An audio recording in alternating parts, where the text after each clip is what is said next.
Hey everyone, welcome back to another video. Finally the main street. It feels good to finally be off the Acropolis after 5 episodes on there.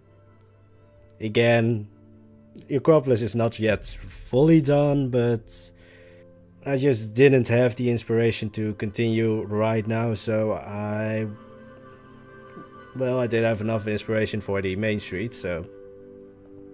Also, just a heads up, I already said in a previous video that the main street will probably be least historically accurate because ancient Greek buildings or houses don't really lend themselves for a main street well, because they're not that big most of the time unless you have like palaces and such, which I am thinking about adding. A great palace, maybe make it like, what's the name again of it? Yeah, make a ride out of a great big palace. But I'm getting ahead of myself, like I'm in the first episode of the main street and I'm already thinking about what I want to do after the main street is done. I did get a comment on a comment I made on Utrist video about his theater, saying that if I would make it a theater, I'd probably be submerged in a mountain, or built into a mountainside if I want to make it historically accurate, which is actually true. Many were built into a mountain because it was easier. Like half of the work was already there. So I don't really know when I really want to try to build a theater, but again, like as I said in the first episode, I'm not that good at making custom buildings or just custom walls. I mean, just looking at Utrist buildings gives me an anxiety attack. I think I already said in his live streams that like he uses more parts in one wall than I usually use in one building. Though I am lately getting a bit more part heavy, but again, not to the point that I'm making really custom walls. As I'm saying this, I look at the footage and I see myself building like a custom shop window. Watching Utrist streams has a bad effect on me, or a good one, depends on what you like. I'm already like mapping out how many episodes it will take to finish the complete main street, because school is coming back around the corner, so now I really need to make schedules about like when will I do this and how many episodes do I want to dedicate to this part of the park. And for once I am actually ahead of schedule, like half of the next episode is already done. I just have to finish up some buildings and add the voiceover to it. But yeah, so I'm making up a schedule for how many episodes the main street will take, and I'm probably guessing 4 in total, like 3 for all the buildings and then 1 to clean it up and just like the 5th episode on the Acropolis, just like doing the small tasks, changing a few bits here and there. So you can expect at least 4 episodes on the main street.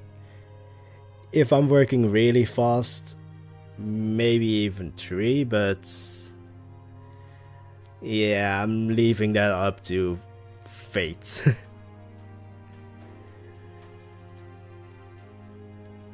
But so, as I said in the beginning, the main street is probably the least historically accurate because most houses from other references that I searched up were, well, they weren't really connected to each other. Like, yeah, there's a bit of connection if they were built really close to each other, but most buildings or houses were, well, separate. They weren't usually that tall, like not that big amount of stories, or not a huge amount of stories. Again, palaces, and just, you know, the houses of big things. The houses of big things, or the buildings of big things, just like official buildings, palaces, temples. Those things could get really big. I mean, yeah, just look at the Acropolis. Like, one of these houses could probably fit at least 6 times in the first temple. So here with the main street, I'm just making the houses maybe Greek inspired, but I'm looking back and it looks a bit like a mix between Greek and Renaissance-y, which I think is like a bit like Byzantine buildings. So yeah, I did try to make the building you see on screen a bit more Greek. Again, I should cut off 1 story then, because most of the times there was 1 story less. But most Greek houses, from what I have seen, again, if I'm wrong, correct me, are a bit of an L shape, or just like a courtyard with the building around, or with the house around it. So I did try that a bit here, because there's this lower part and then the courtyard behind the lower part. I did not really finish the back of the house, because just to like not draw out the main streets as much, I tried to, well, the houses are basically empty shelves, so the back of all of these houses aren't done. It's just, yeah, like you see in like movie sets and all that, it's the front and then the back's just like beams and everything. That's not going to happen with this street. Like, in the end, I will like do the back a bit, but not in as much detail as the front.